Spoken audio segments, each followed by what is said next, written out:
Hello and welcome to today's online health chat with Alwen Williams, CEO of Barts Health. On behalf of the Institute of Healthcare Management, thank you for joining us today. Alwen will be discussing frankly how we lead in the COVID-19 pandemic. Thank you for joining us today.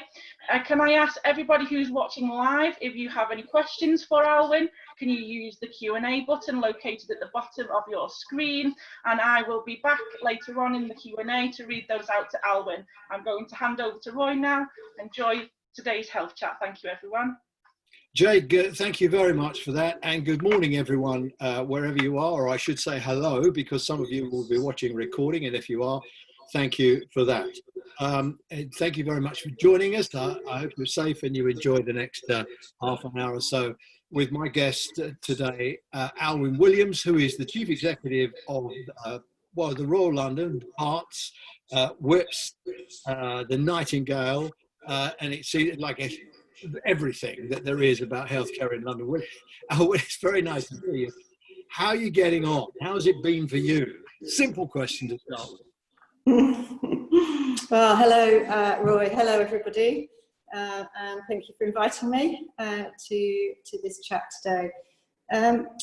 So I think the experience at Barts Health probably mirrored that of much of the NHS, which is that it was a real, undoubted challenge. If someone had said to me 5 years ago when I first started at Barts Health as Chief Executive that 5 years in I would be leading a response to a pandemic, to be honest, I'd have thought they were joking. So we've used that word unprecedented, haven't we, many, many times in recent months. So we can't dispute that it's been a huge challenge and it's commanded every resource, agility, creative leadership that's been required to stay ahead of, certainly in March, April, stay ahead of the peak so that we were able to deliver great care to patients and look after our staff. At the same time, though, we've seen some huge positives in recent months. So, it's a juxtaposition, really, of a huge challenge that none of us have ever seen before. But with a response, to be very honest, from the NHS, which is truly remarkable. Yes, it is. I mean, I was talking to Simon Stevens the other day, he said it's so easy to forget. We cleared 33,000 beds, only 20% actually went to care homes. No, 2.8% went to care homes. We did the Nightingales. We got an army of people who retired to come back to work, got all the registration and what have you sorted out. I mean, it was a huge achievement. And of course, one of the biggest achievements was something that you were very involved with, were the Nightingale Hospital. So just give us a bit of a feel for how all that happened. I mean, somebody ring you up one day and said, hello, we're going to put a hospital in Excel and we'd like you to run it, please. Put the phone down. What happened? Yeah, pretty much. That's the NHS for you. Yeah. Yes, we were. The concept of the Nightingales was very much at the point pre-lockdown when we were looking at some very scary numbers in terms of demand on critical care beds, and we came to a conclusion in London. I think it was probably just after Mother's Day. We had something at Barts Health called Operation Mother's Day that day, because we were actually all in for about 10 to 11 hours on a Sunday, really trying to work out how did we create as much capacity as we could across our hospital group in terms of critical care. And clearly that isn't just about beds, that was around oxygen, supplies, that was around staffing, kit. And I think across London, given that London was very much in the forefront of the peak and was hit the hardest, fastest, it was very clear that within the hospitals within London, we weren't going to be able to create the capacity needed. with the predictions that were being made at that time in terms of protection. And that's an important point, isn't it, to underline, because a lot of people are saying, oh, we wasted all this money on nightingales and we never used them and blah, blah, blah. But actually, the NHS responded to the epidemiological forecasts that were around then, that were like 100,000 people a week were going to be admitted, and we would have just been wiped out. And of course, at the same time, we were all watching the news stories from Lombardy in Italy, where they got people in broom cupboards. So you can see really why we made that response.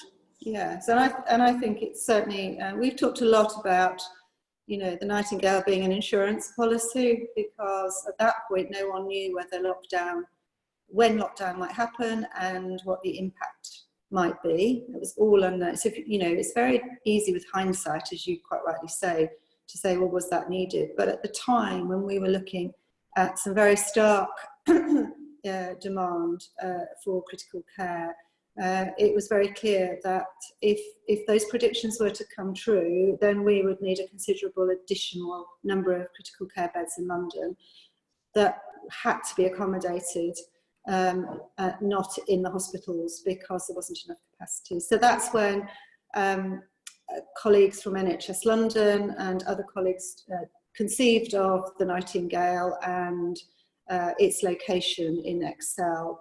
And yes, it was probably about 3 days after deciding that was the plan, and before Barts got involved, colleagues across London had already agreed with Excel that the facilities would be used. The Army were already deployed to start the build and kitting out.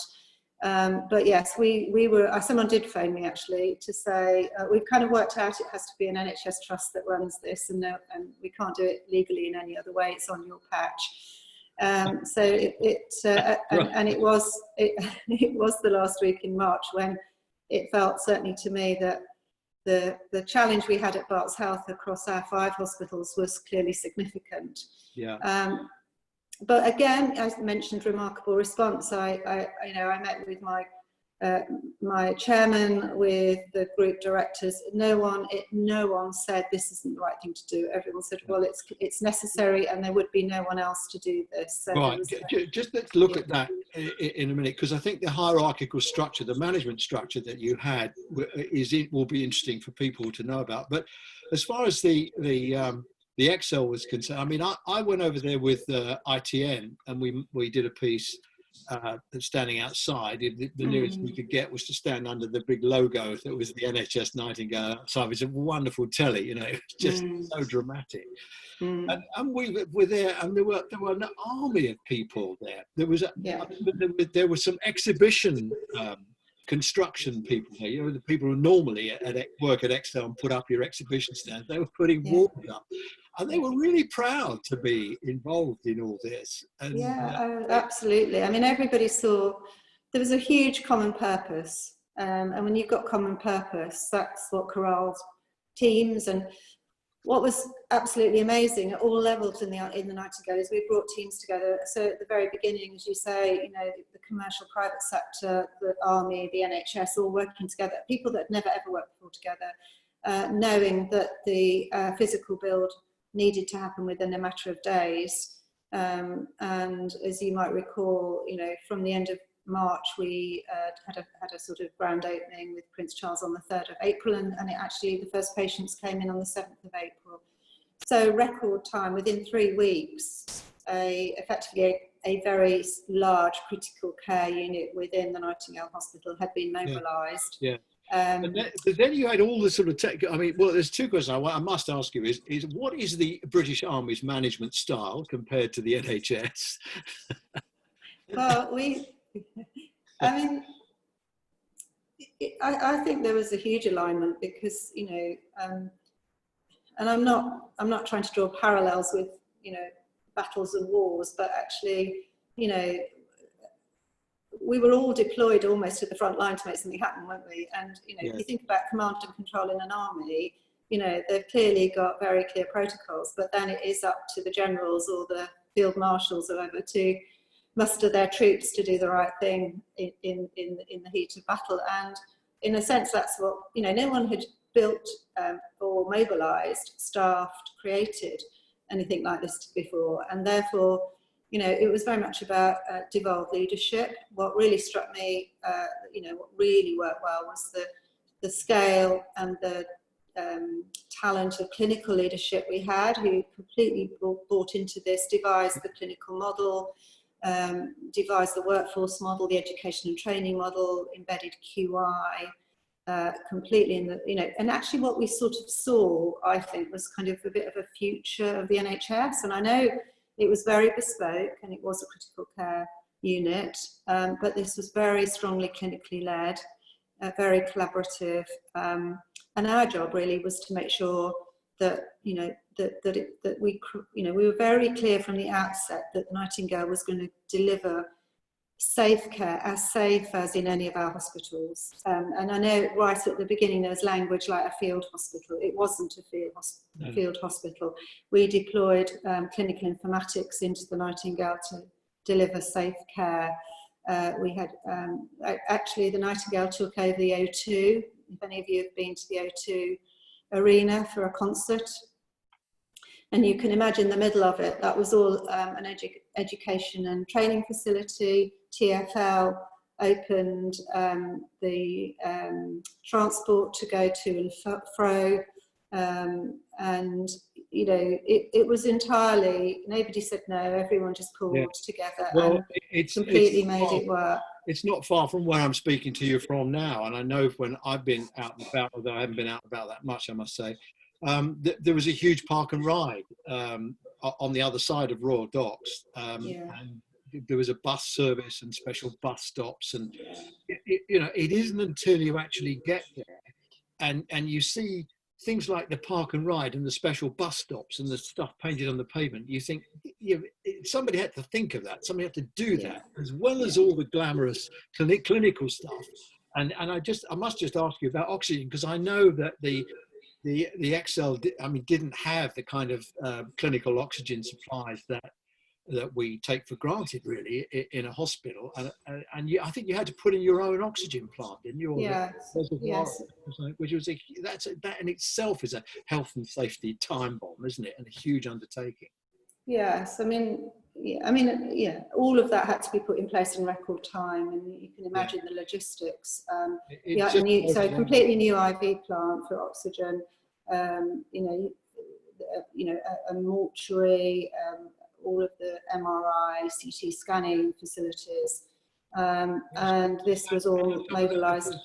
Yeah, and you had there was a fair-size operating theatre there, wasn't there, with balanced flow, and it was just like, you know, a proper operating theatre. Yeah, we didn't operate there. It was basically a critical care unit, and because clearly, you know, we will all know that workforce is the key challenge in the NHS, so actually it was purposely designed as a Nightingale ward, and what was remarkable was that the clinicians, working together with HEE around education and training, effectively took a new clinical model and shaped the workforce model, knowing that there was going to be needed to be stretch in that workforce model to treat all the patients, and you know, this was, you know, not unique to the Nightingale, because I know at Barts and you know, across the NHS, one of the features of the response was huge redeployment of other staff from other parts of the hospital, clinical staff, to work in critical care and in other areas.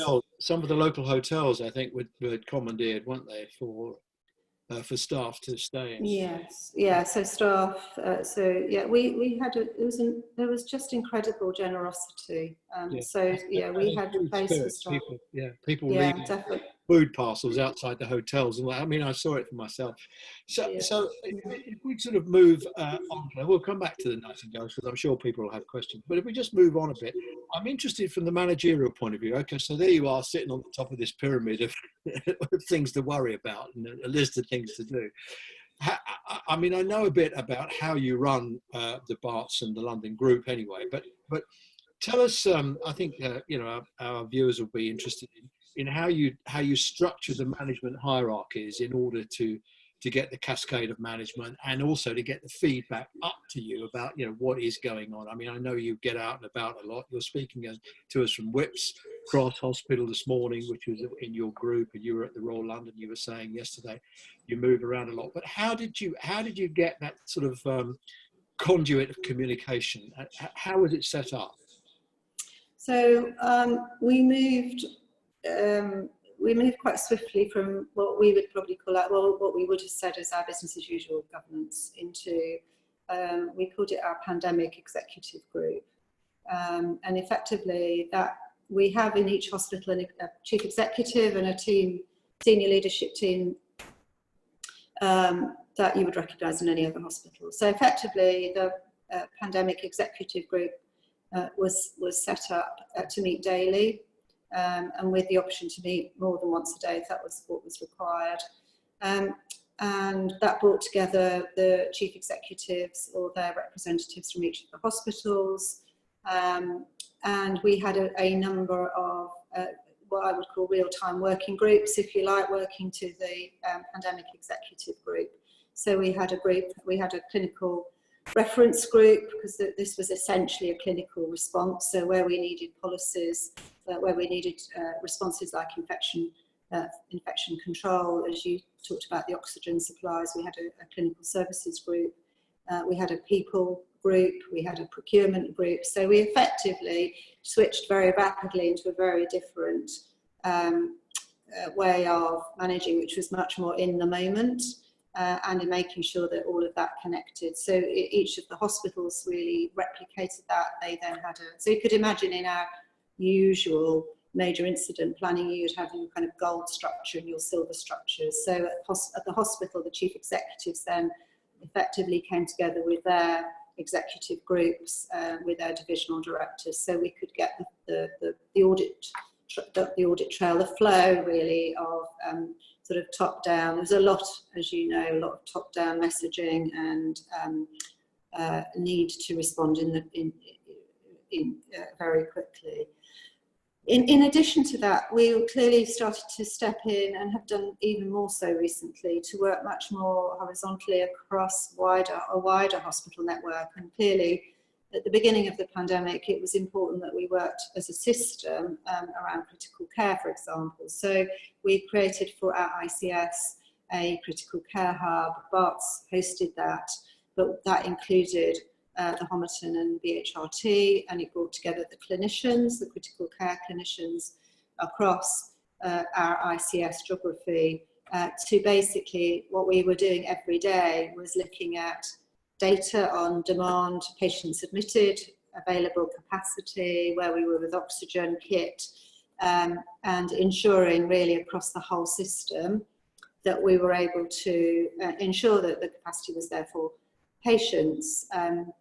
And doing it in that way meant that basically we were able to respond really quickly where we needed to. So at one point we had some real pressures, for example, at Newham Hospital with oxygen supplies.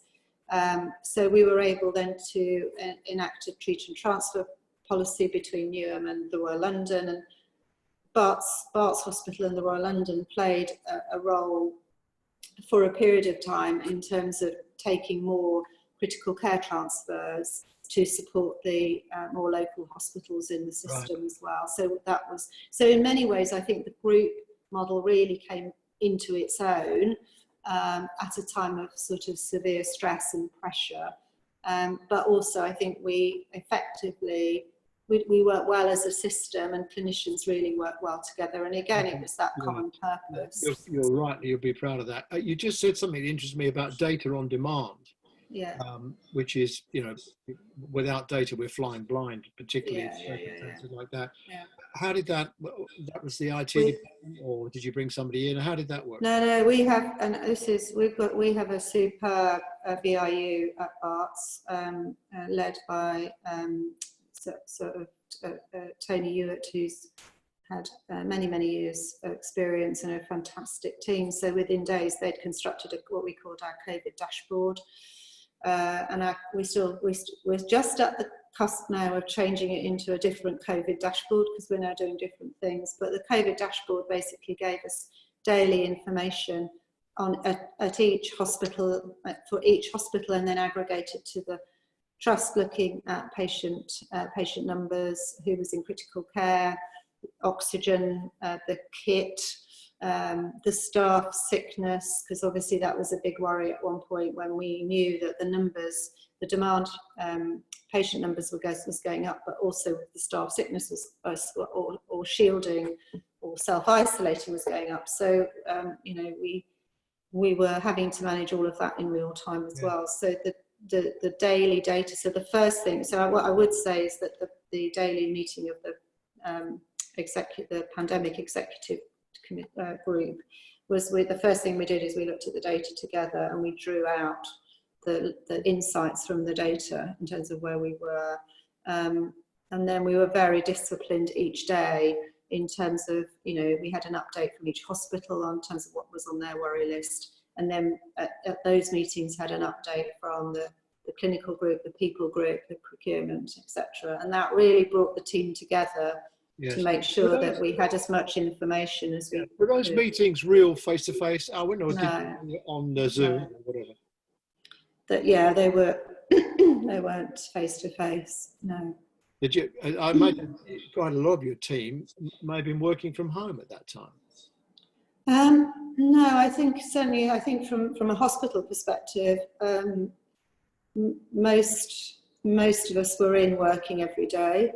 I think what we found, you know, and I guess we were sort of heading for the peak, and now, you know, we are able, and I think at the very beginning we didn't actually have access to MS Teams, so we were doing a lot on the telephone, but then within a week we had MS Teams, and it meant then that each of the hospital teams was able to stay in the hospital site, people weren't travelling around. And then the group directors, so in our group model we have group directors, and they would either be at different hospitals, and some were having to be deployed because, you know, we got to a point where some senior leaders were themselves suffering from COVID and were out of action. So we were really into redeploying some of our senior people around the trust. Well, I was going to ask you, how did you manage to keep yourself well? I mean, that was I mean, poor old Simon had 10 days off. He was ill. The Secretary of State we lost, and of course the Prime Minister. So no one was guaranteed. Very good. Just looking at there's two. I'm conscious of the time. Yeah.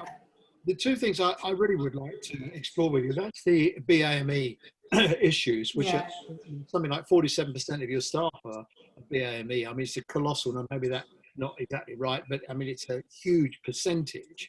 And I'm wondering how you've been managing the risk assessments for those staff. And we'll get on to perhaps some of the other technology bits. But if you could talk to us about BAME, I think that would be interesting for people. Yeah, so as you say, I mean, we're you know, as people will know, we're based in East London, so we have over 50% of our staff from a BAME background, and clearly that's the same for the people that we deliver care to. So this was very much on our mind, and I think I always remember almost as we were developing our peak capacity plan, we were starting to see some of those, that what we now call the disproportionate impact, you know, in terms of patients coming in, patients being admitted to critical care, and starting to understand the impact that was having. And so Simon's letter in April talked about, you know, enhanced risk assessments. So those are underway for our BME staff, and a very clear process within the organisation in terms of mitigation, redeployment if needed. And I think a really important part of that as well has been doing exit interviews. So some of our BME staff who were redeployed to other parts of the hospitals during the peak period, making sure that there's individual conversations with them, understanding how that was for them, how they feel, but certainly putting mitigations in for staff. So that's a real, very significant priority. I was talking to BME people myself, and I mean, for some of them, it may mean that they can't work in their professions in the NHS, you know, in the way that they previously thought of. It's a big worry for the individuals, as well as a huge responsibility for the staff as well. Yes, and it is complex, and I think it is it's a, you know, we have to respect individuals' views. So, you know, there are people that, you know, you might say are in the risk group, but are, you know, feeling, you know, one of the big issues for us was how did people, you know, what I would call the sort of physical safety, but psychological safety. And certainly our experiences, staff who are working in critical care, were because of, you know, because of PPE, were well protected. So, you know, this felt to me that, you know, well, this was very much an individual response, and there might be people in roles that maybe were less exposed, but the anxiety of what they, because it's not just for themselves, it's their colleagues, it's their families, and I think this really brought to light to all of us that you know, we really had to think about our members of staff within families, and they had families, you know, and many of our members of staff lost loved ones, or were going through periods where they were coming to work but were having to be very on a shield from their families because they were coming to work. So the kind of selflessness was quite remarkable, and what we had to do was really make sure that our staff were well protected, and to really acknowledge where people were very anxious, and as you say, find different solutions to their circumstances. What we're very, you know, and clearly the disproportionate impact of COVID, coupled with obviously the tragic death of George Floyd and the subsequent effectively exposure, really, Black Lives Matter, and quite rightly, that becoming a real focus of attention. And it's a huge compounding factor, isn't it?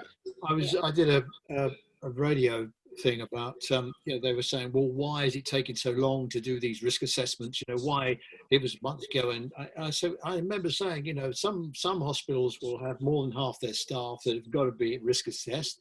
That means they've got to be interviewed. That means people have got to be trained to do that job. It's a confidential job. It needs tact and understanding. And these, you know, some of these interviews will be life-changing for staff, and they can take a long time. So we'll take it. You know, how long will it take? Was the question. I said it'll take as long as it takes. And you know. Yes, and we've been able to prioritise. You know, because obviously the task is to do risk assessments on everybody. Yeah. But clearly the priority has been for the groups that have been, you know, the more vulnerable groups. Very big issue. We're not out of the woods yet on that. Absolutely not, no, exactly. I'm just, again, forgive me, but I'm thinking about your time, because I know you've got limited time with this. Let's just talk for a minute about the innovations that there have been across healthcare, you know, outpatient appointments now that have been done, you know, online, and how patients in hospital have been able to talk to their relatives by using a tablet. No, I mean, I know you've done all of that. I just wonder how much of that do you think will stick? I think there's a real commitment and energy, and the reason I think it will stick is that this is very strongly clinically led. As I said earlier, the whole response to COVID was I say, absolutely superb. It was kind of awesome. I know you kind of lose words, really, don't you, in terms of how you describe it. You have to invent new words. I've been talking quite a lot about inventing new words. So, and the clinicians, you know, what they, and we've done a lot of harvesting the learning. What we're getting back in terms of they really liked the fact that, in a sense, it just felt there was more freedom to act. And we were backing them. You know, they knew that, you know, we were there sorting out constraints and issues, but fundamentally this was a clinical response. And actually people can see it work well, and can see that now the merits of certainly holding on to a lot. And in fact, the infection control standards also require us to do that, because the last thing we want to do is bring patients back into hospital for outpatient appointments. Actually, the patients themselves, in the surveys we've done, actually really like having, you know, their outpatient consultations. Exactly, and yeah, so it's a win-win all round, really. It is. And gradually on outpatients, we're doing more and more video. I think we certainly, and I'm sure lots of NHS organisations start off more about telephone consultations, but now moving that much more into a virtual platform as well, and it's going down really well. But, you know, I spoke to Jim Mackey, Sir Jim, last week about you know, how he changed things around, and he gave us a figure that it was jaw dropping. He said that they had calculated they'd saved, in terms of patient journeys coming in for outpatients, it saved 600,000 journey miles. Oh, right. To Jim, you got an extra naught on there, you know, 600 to the moon and back 6 times, you know.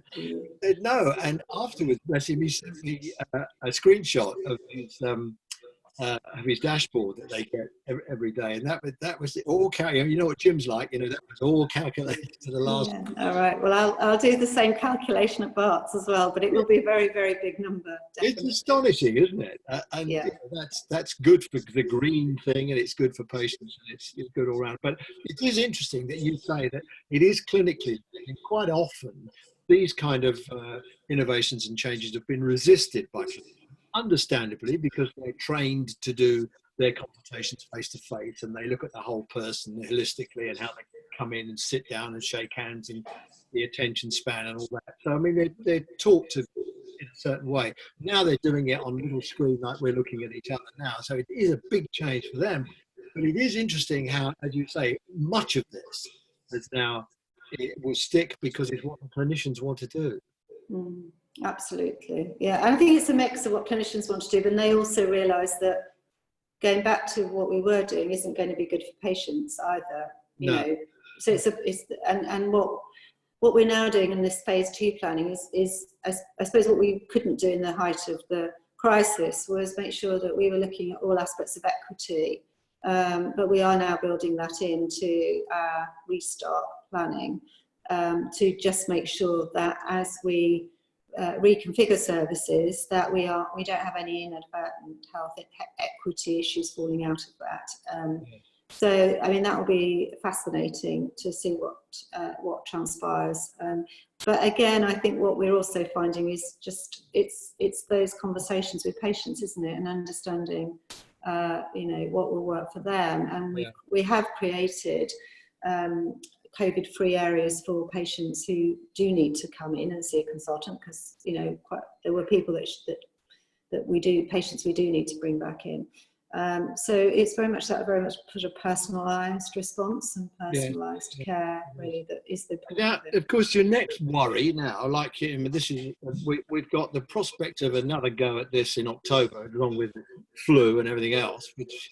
But I'd like to talk to you, if I may, a bit about the elective lists that are still outstanding. I mean, before we went into COVID, the lists were about 4.4 million. A number of people have taken a stab at what the elective lists are now. It's probably around 6 million, I would think. The Confed are predicting 10 million by the Christmas. I mean, God, I think that's kind of a bit of wet string in the wind, really. Nobody really knows. But how are you going to address the huge tide of waiting lists? So that's it's almost like you can't draw a breath from the peak and you're into the next the next mission. Restarting is it's very much something we're very, very focused on. And clearly what we've had to do, in the same way as we had to reconfigure hospitals to go into the COVID peak, and very dramatic reconfiguration of where some services were located, moving UTC services away from A&E within a matter of days, etc. What we've now had to do, clearly on the back of the infection control guidance, is segment every hospital into COVID areas, COVID-free areas that can do elective surgery, and we've done that across our hospitals. But again, as I said earlier, what we're also doing now is working really well across the ICS and working together with the Homerton and BHRT in an acute care alliance, so that we are having to look really across the hospitals in the round in our geography to ensure, as I talked about, equity.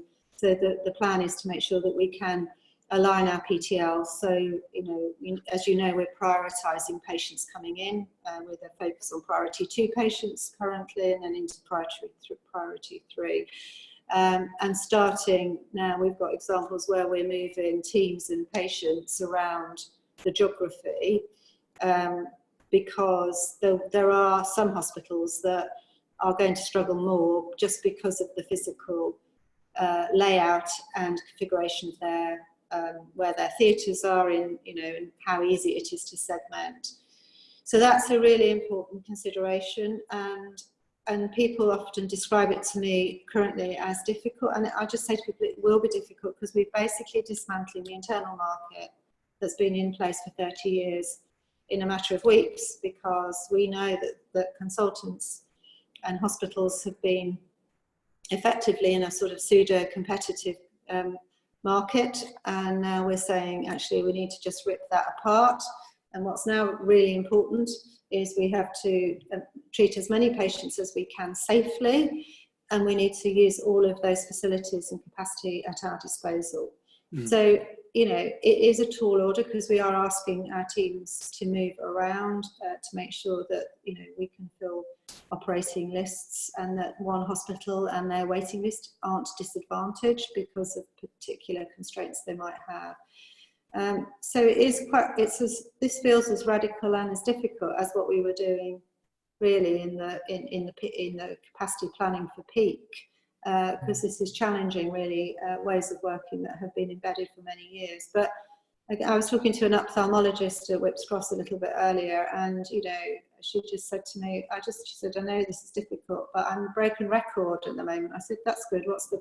She said, I keep saying this is about the patient and we have to do the best for the patient. So it's a different common purpose, but well, it is the common purpose. It's been an absolute tragedy for some people, no question about it. Absolutely. If any good can come of it, then, you know, let's hope these sort of things do. I was talking to Ed Smith, who's the former chairman of NHSI, and he was saying that we should have COVID custodians to collect in the hospitals.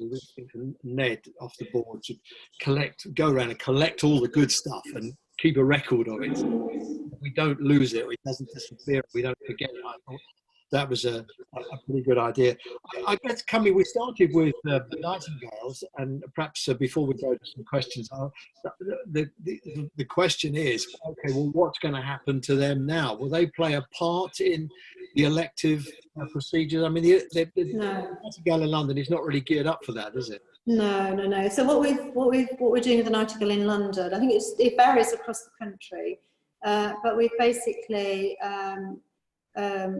effectively we're sort of saying it's in hibernation. It's our insurance policy. We need to reopen it. So we've got that agreed with all parties, and should it be needed again, and we're desperately hopeful it won't be, but it certainly will be there till at least April 2021. Yeah, you can actually walk around it now because it was all blocked off at one stage. But, you can actually get around it now. And the London Wakeboarding Centre's been able to reopen as well, which is really very important. Yeah. And there is a balance here, isn't there? Because as someone who works in East London, if Excel are able to reopen, what we don't want is for local jobs to be lost because of the industry suffering. So it's a balance, really. Yeah. Well, it's interesting because we were going to have our Academy of Fabulous Stuff conference at Excel this year, along with the Giant Healthcare Show, but of course that's all been staged, so we're now going to do that online. You know, I mean, I could talk to you for hours on this, and I know you haven't got it, but haven't got it. I'm really grateful to you. Jade, do we have one? I can see we've got loads of questions here. Can you give me, as they say in the trade union land, can we have a composite of some of these questions? A lot of the questions that have come through, you've already answered, Alwen, which is brilliant. Could I start with one of the most common ones, which is, you talked a lot about clinical leadership. Can you clarify, do you mean all clinical professionals or mainly medical staff?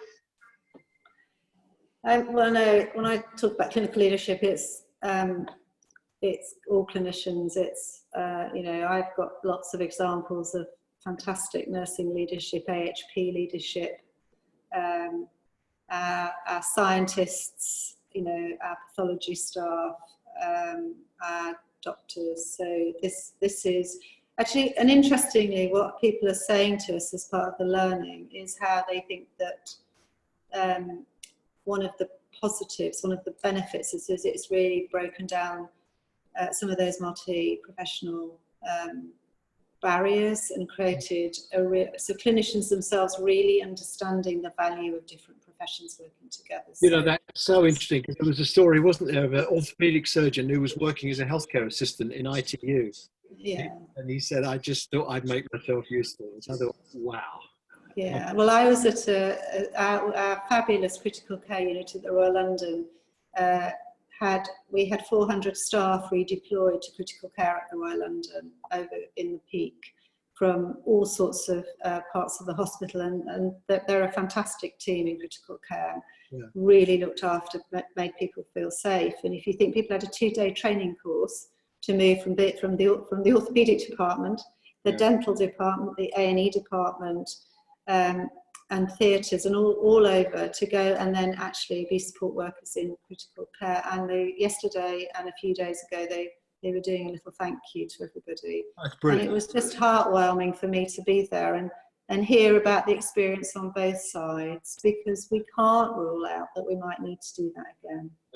No. Just quickly before I go back to Jade, what about PPE?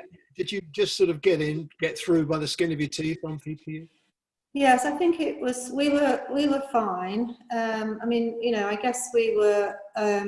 It was a just-in-time economy, wasn't it? And we're not used to that. Yeah. But yes, I think, you know, we had the group.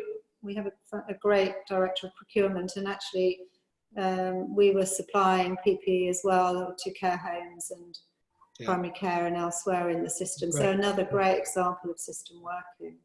Jade, if I may, I'm just there's one thing that one little question here that if you don't mind, I'm going to read out, because I think it interested a lot of people. It's from Catherine Thompson. So hello, Catherine, wherever you are. Thank you for your question. She said, I'd be interested in Alwen's thoughts on how to manage the 2-week pre-op isolation and people declining surgery on the basis of this, because of the potential for this to widen health inequalities. And she's just looking at, her last sentence is, and this is why I'm reading it out, it said, again, just looking for help with common challenges. I think this is a cri de coeur. It's what are you doing about it? We've got to do it in Catherine's place. Yeah, no, I think it's a real issue, and I absolutely agree that what we are doing, and going back to your data point, Roy, I've been very insistent that we're capturing data on declines currently, and really to get under the bottom of, you know, into the you know, the real issue, to get to the bottom of why patients are declining, because there are lots of reasons, different reasons. Because I think we need the evidence that, so we've got people who are worried about coming to hospital, whether it's the isolation or not, and you know, again, one of the great things we've been doing is lots of videos and animations to show people what it's going to be like. So we've had, at the very beginning, we had a few patients turn up and then see people in masks and that, and thought, oh, not going to have my surgery. So we're trying to give everybody as much information about what it's going to be like, but actually really understanding where patients are actually saying, we can't socially isolate as a family because, you know, we've got to go to work, or my husband's got to go to work. We are looking at, we're calling it a grey pathway, really, where we think there is an urgency for the surgery to happen, but patients are saying they really can't. And again, that's a clinical decision, but clearly if there's a need for someone to have surgery, then having a sort of grey pathway that enables that is kind of what we're looking at as well. Really interesting. Jade, right, over to you, Jade. So we have 2 questions regarding the Nightingale Hospital, which you've talked about. How was the admission criteria determined? Were there any patients excluded? And what will happen to it in the future? Will it be retained for a second wave if there was one? So I think if we go back to when it was conceived in March, there was a group of clinicians, critical care consultants and others who devised the initial set of clinical criteria. Clearly opening a critical care unit in in an exhibition centre. Clearly, you could imagine why those criteria initially were more restrictive, because best to do that. What was great at the Nightingale, and this is what we're, we didn't just see this at the Nightingale, but as patients were brought into the Nightingale, there was a daily clinical forum, and the clinicians would come together and they would not only be looking at what had gone well, where there might be some issues, so real-time kind of quality governance and QI, but also looking at where the demand was and whether the criteria needs. So it was a bit of real-time adjusting the clinical criteria for admission. That was all agreed. That was all agreed with the London Critical Care Hub, because effectively Barts Health was the operator and NHS London was the commissioner. And so that was always agreed, and always, where there were changes. But we know as we went through this time that we understood the disease better, and therefore there were adjustments made to the clinical criteria. But that was always very strongly multi-professional clinically led, and that agreement between the commissioner and the operator. So in terms of will it be used again, it is now we call it in hibernation, but ready, and the agreement is it could be stood up within about a 4-week period if that's what we need. And we think now we've got better data in terms of outbreaks and the rising tide of any future peaks. That would then give us time to mobilise. But it's basically all the kit and everything's been left there so it can be mobilised. And it will be there, as I say, until April 2021. What is really interesting, Alwen, is the R numbers in London. I mean, it's astonishingly low, really. Yeah. I'm amazed, given it's the capital city and there's the high levels of deprivation. It's a complete cocktail of reasons why the R number should be higher, but it isn't. And I know the art is a pretty imprecise science, but it's been low for quite a long time. I'm touching wood, I guess, when I say this, but it's been low for a long time. So long may it stay like that. Right, Jade, have we got a couple more quick ones we can do? Yeah, so based on the overall response to COVID so far, what are your key lessons that you've learned, and how will those lessons be introduced as tactics and techniques to use in the near future to better respond to demand, improve patient care and improve outcomes for patients? Well, that's an easy question for you, isn't it? Trust the viewers to come up with the easy questions. Yes, I think I'll need to sit down and write an article on this, I think. Well, we're very happy to publish it. So I think in terms of so if I can couch it really in terms of, and Roy, you mentioned earlier about, what the scenes we saw in Lombardy in Spain. And I was sort of sitting thinking, this is awful. We never ever can get the NHS. We should never ever get patients in that position.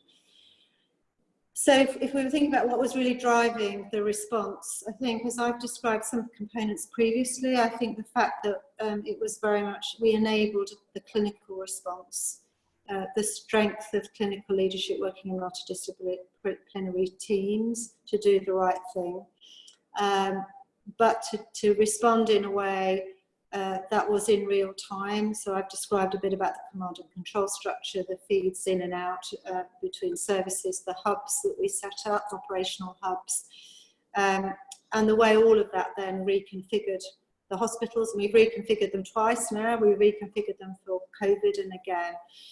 So I think in terms of the extrapolating, I think what we're now holding on to in terms of this next phase, well, we're in phase 2 planning, we'll be into phase 3 planning at some point, is to really hold on as far as we can that really strong clinical leadership with, the managerial support aligned and supportive, and effectively to give people the freedom to be doing the right things. But, clearly now we're in a stronger governance and a different governance model. So some of that's had to be reined in because we've got to make sure we're doing the right things and we're holding on to the right things.